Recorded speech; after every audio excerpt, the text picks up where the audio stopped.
watching Lakeshore Report. I'm Hillary Powell. Kristen Estes is off this week.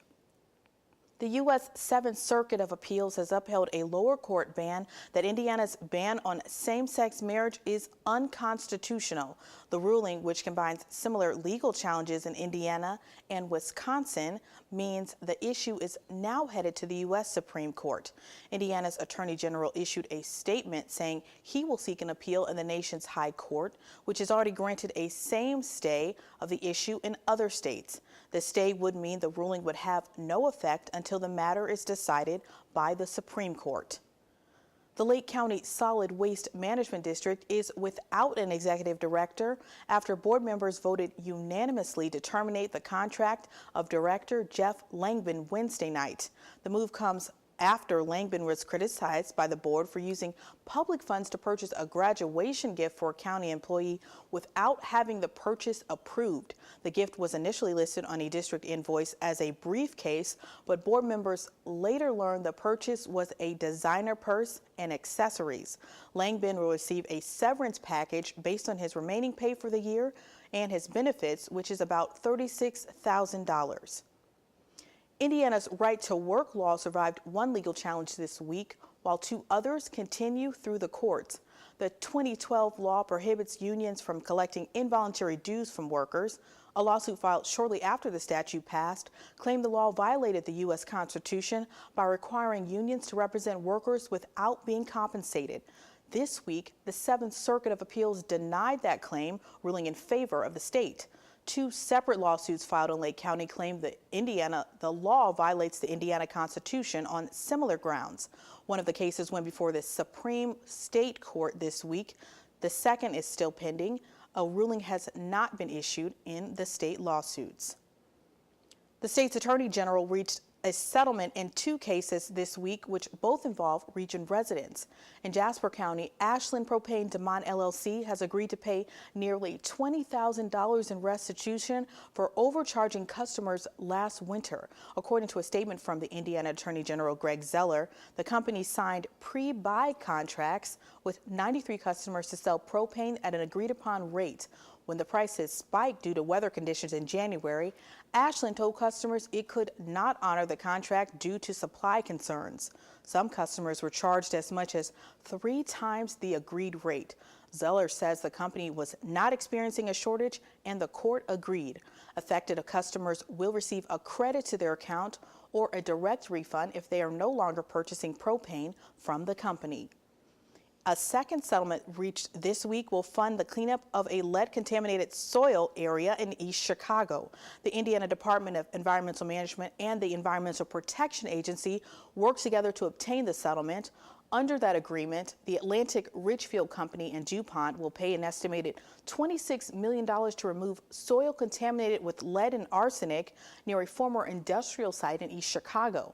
From the early 1900s through 1980s, lead smelting, refining, and other industrial activity released the toxic material into the environment.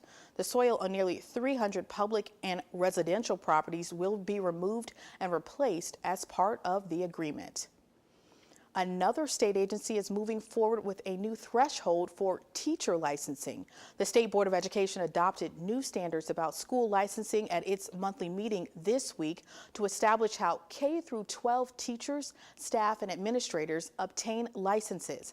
In a 7-3 vote, the board approved rules of education preparation and accountability, which create a new renewable 2-year license for secondary level teachers. The career specialist permit would allow professionals with at least a bachelor's degree to instruct in the classroom if they complete required assessments and begin training within the first month on the job. Some supporters of the new license say it will allow principals to make more local hires, while opponents say the standards are not strict enough for beginning teachers. The board says the permit gives local schools the authority to decide what's best for their operations. The board is set to meet again the 15th of October. Workers from another industry are concerned about employment issues not in the classroom, but the casino. Falling revenues have forced several casinos to shut down in Atlantic City, leaving thousands of people jobless. Steve Walsh spoke to a local industry expert about how area casinos could fare if tourists stop spending.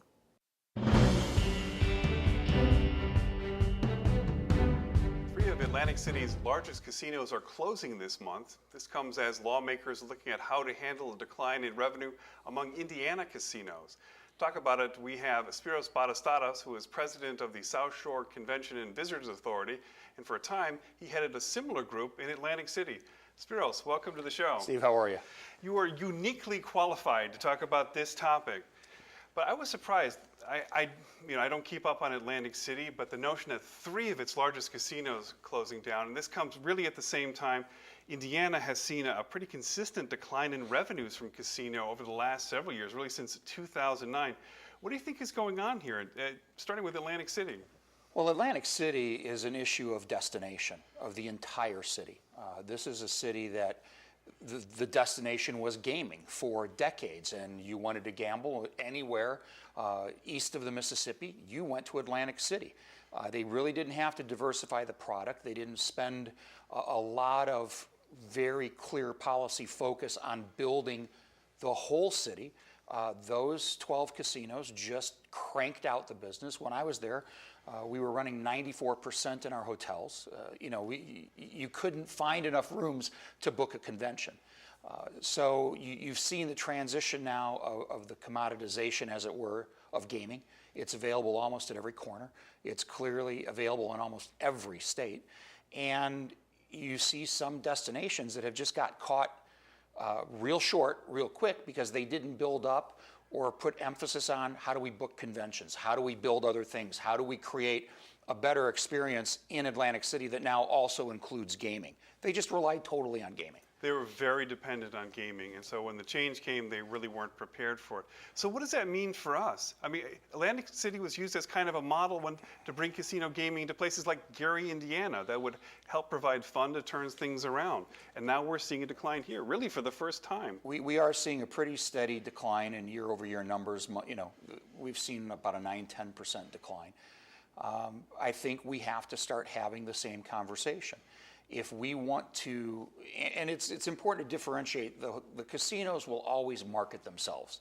They don't rely on us to get the word out that there's a Horseshoe or a Ameristar or 2 Majestic Stars here. They do that themselves. But if we want more people in the market that might want a gaming experience, we've got to spend time, energy, and money on building a convention center, diversifying into sports complexes where parents might want to go out that night. If we don't raise the overall tide, the boats aren't going to lift. So what the General Assembly is looking at this, there's a summer study commission on gaming in Indiana. What would you tell them to do? Should they spend more money? I know that they invested in Atlantic City, the local government did, to try to help those casinos. Should they do anything? I think you go back to Atlantic City, every one of those casinos had a different operating agreement with the Casino Redevelopment Commission. And part of the major problem in Atlantic City when I was there is what we call committable rooms, meaning I have access to 15 or 20% of your hotel's inventory all year long so I can book conventions. Well, we didn't have any of that in Atlantic City. So what should Indiana do? You have to have a consistent policy about where do you want to go. What do we want the gaming landscape to look like? What's our goal? Do we have the most policies in place? I think right now free play, although the legislature freed that up a couple years ago, is still not on par with Illinois and Ohio. What do I mean by free play? When you get a $20 coupon in the mail and it says, Steve, come on down and here's $20 to play for free, you as the casino operator have to pay taxes on that. Right. Like and they want to get rid of that tax. And they want to get rid of that tax so that they can send out more money to lure more people in. I think... Unfortunately, interesting topic. We're going to have to stay tuned on it. Spiros Badastadas, head of the Convention and Visitors Bureau here in Northwest Indiana. Thank you so much for being on. Last month, Secretary of Housing and Urban Development Julian Castro visited Gary, Indiana on a tour to encourage urban renewal, and he says taking care of displaced veterans is part of a viable strategy. In August, the department announced new estimates of a 33% drop in veteran homelessness nationwide since 2010. Find out what one Maryville organization is doing to make a bigger dent in the decline. This right here is our life right now. With fresh ingredients, buffet burners, and servers who sometimes do double duty in the kitchen, a cafe fulfilling one man's passion is also providing a profit for the homeless and the hopeless. I'm going to try not to get emotional. And, you know, my whole desire out of this is, you know, I want to make money, but it's to help other veterans. Brian Cody is a former Marine who is co-owner of Veterans Cafe and Grill in Maryville, where serving up a meal helps those who've served their country. The cafe has been open for about 5 months. Has really been beyond expectation. I mean, people were coming from all over, you know, Aurora, O'Hare, and all those different places. It's the for-profit arm of Veterans Life-Changing Services in Gary, a group which also supports a nonprofit transitional home for veterans. To hear it from customers, the Goodwill Initiative also has good food. The macaroni and cheese and the dressing is so delicious, and so this is my new favorite spot.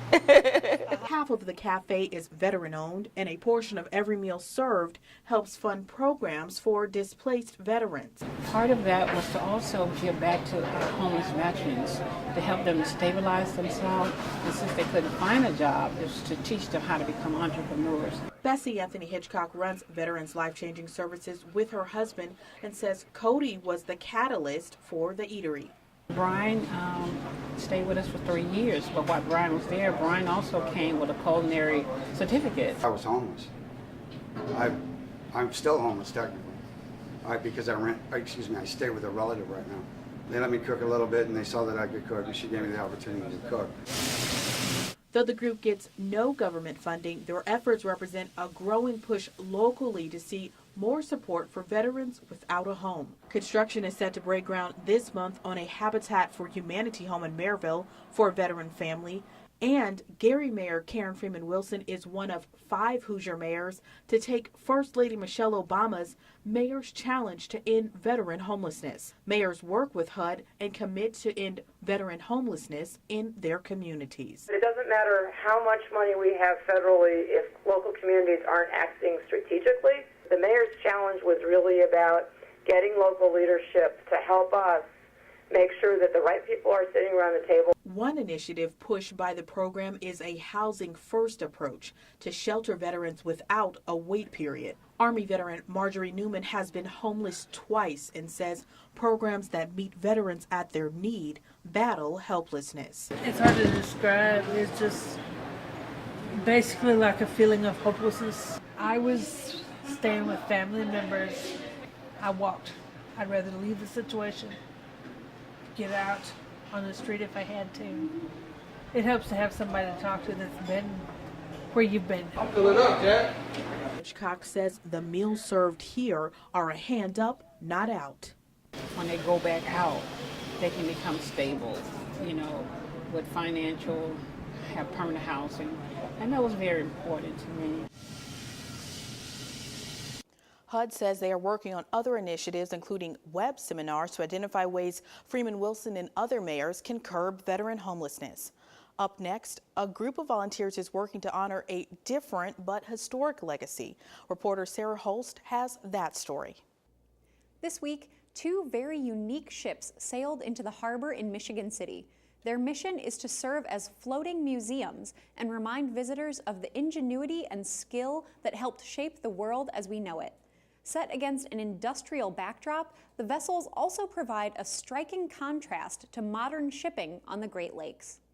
Thousands of ships and barges travel the Great Lakes each year, but these 2 stand out. These are what we call space shuttles of the 1400s. And these ships were used for exploration during that time. These ships are what are known as Portuguese caravels, and Columbus found out they were extremely sturdy ships. The Nina and Pinta are replicas of the ships Christopher Columbus used during his voyages to the Americas beginning in 1492. So he made 4 voyages in total, totaling about 12 years. And the first voyage a little under a year. You know, the Santa Maria goes down, the largest of the 3 ships. And the later voyages about 2 to 3 years apiece. The Nina is an exact replica, constructed entirely by hand. The Pinta is a little larger than scale. While Columbus's actions after he crossed the Atlantic Ocean are often the topic of debate, the voyage itself remains an impressive feat, and that's what motivated historians to recreate his ships about 20 years ago. Back in the mid-80s, it was John Sarsfield discovered a group of shipwrights in a little town called Valença, Brazil, that were still utilizing the same techniques that dated back over 500 years ago. So they were still using the same techniques that dated back to the time when these ships were actually constructed. And the techniques were passed down through generations. And it was 8th generation Portuguese shipwrights that constructed the 2 ships that you see here. They built the ship entirely by what their family taught them throughout generations. There's no blueprints. In terms of the rigging and what they carried on board these ships, that was all very well documented in Columbus's log. The age of exploration may be over, but the Great Lakes remain a thriving and vital transportation route. A 2009 report from the U.S. Army Corps of Engineers found that the prosperity of many of the nation's key industries, including iron, steel, and energy production, are dependent on the Great Lakes navigation system. Captain Sanger says for his historic ships, the lakes provide a very different experience than the oceans. The Great Lakes, if the weather's rough, then obviously the waves are a lot closer together than they are out in the ocean, so it can be a lot more, bob like a cork a lot more in the Great Lakes than you would out in the open ocean. Just as modernization has reduced the number of workers in many industries, these ships and their limited routes are crewed by fewer men than the ones sailed by Columbus. We traveled about 6 or 7 on each ship on average. Columbus had 24 aboard the Pinta and 26 aboard the Nina. And, they all worked, ate, and slept out on the main deck. So there wasn't a whole sleeping quarters for the crew. There was all just in the main deck, open up to the elements, where down below they would have cargo and livestock. Despite the primitive conditions, Sanger says many of his crew remain drawn to the marine lifestyle and these unique ships. We all sleep on the ship practically year-round. All the crew are volunteer. We ask for 3 to 4 weeks, and some of our crew members have been on 3 or 4 years.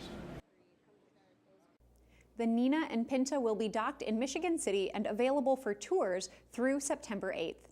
We turn now to a new segment.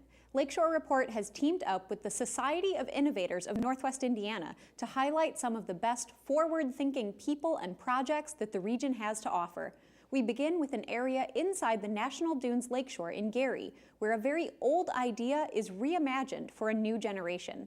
The Nature Play Zone at the Paul H. Douglas Center for Environmental Education gives children and adults a kind of free zone for outdoor play. The Natural Playground has been a big hit since opening last year, and it kicks off our salute to Innovators of the Month. Well, the Nature Play Zone is a great idea that the park staff came up with, really inspired by Richard Louv's book that talked about children not having enough time outdoors. They had too much screen time and not enough green time, and he called it nature deficit disorder. And we park rangers, we're all about nature. And so we're like, what can we do to sort of turn the tide and get kids back outdoors and back outside enjoying natural areas? Thus the idea of the Nature Play Zone. The idea of this is somewhat different, from our traditional national park idea, where you stay on the trail and you can't dig and you can't pick things and you can't climb trees. And our managers felt like this was a good place to experiment and to try this kind of new innovative way of allowing free exploration in a national park. National parks typically don't have playgrounds. We actually have just an area loosely defined where we've said you can dig holes here, you can climb trees, you can build forts, you can find insects, look for evidence of deer crossing through here, maybe find a snake or two in the area, and play with those things in a safe sort of introductory way to get more comfortable with the broader park landscape. As far as we know, this is the only national park site that has a free nature play area like this.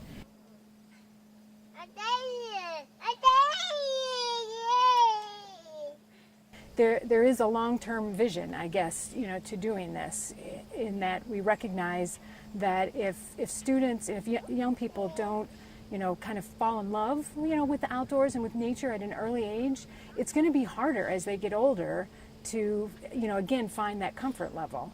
And so allowing that kind of, love of the outdoors to grow and providing those seeds for that, I think is really important. This is an age-old thing, children have been playing outdoors, forever. And, and so this is just bringing back something that's innate in all of us and allowing that freedom to explore and do it.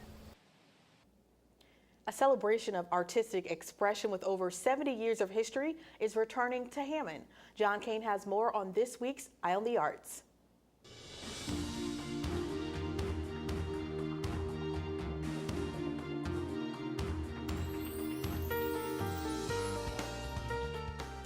Hi, joining me for this edition of Eye on the Arts is Jillian Van Volkenberg. Jillian joined South Shore Arts as our Director of Education this past year. Welcome to Eye on the Arts. Hello, John. And before you were working with us as Director of Education, we knew you as an artist who exhibited almost every year in our annual salon show. Yes. So the salon show is coming up in September this month, and we have this is the 71st annual salon show. It is. So tell me what your impressions of the salon show are as an artist who has participated over the years. I've always known the salon show as the show in the Midwest to enter. I've always entered juried shows nationwide, and I always had chosen the South Shore Salon Show as my premier Midwest show to enter. And I was fortunate enough to be a part of the show several times, and in 2012, I won the Past President's Award for one of my photographs. And that's like a $1,000 prize. Yeah. Do you still have all of that money? It went towards a new laptop. I see. Well, you put it to good use then. You're right. As an artist, you need to have It went back into the art. Yeah, back into the art. So the salon show started when? 71 years ago. It began in the hat department at the Minas department store in downtown Hammond. So it's come a long way from the first show. A venerable tradition. Yes. Yeah, and this year, as for all the years that I've been there, this will be my 21st salon show, $10,000 in prizes. $10,000 in prizes this year, and this is the 25th anniversary of the Helen V. Cervic Memorial Award.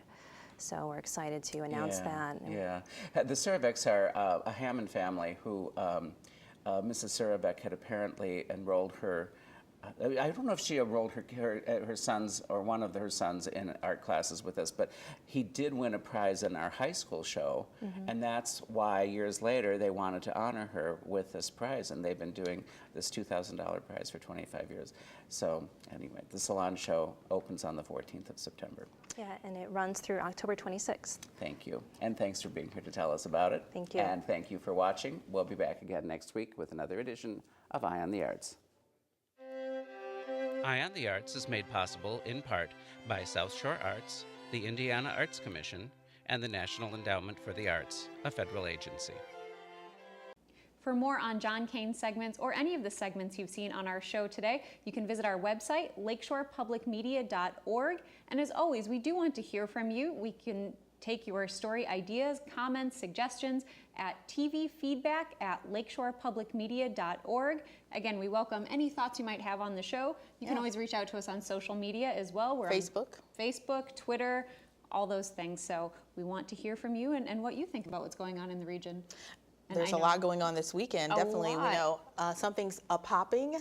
That's right. Popcorn Fest in Valparaiso is going on Saturday. A lot of kind of end of summer, people wrapping up, kids going back to school. So it's that sort of last chance to get out and enjoy the area before. And learn something or two about the region, because it's a historical sort of event. It is. I think a lot of people who maybe aren't from the region originally don't know that Orville Redenbacher was from here. So yeah, you learn a little something, enjoy some popcorn, have a good time.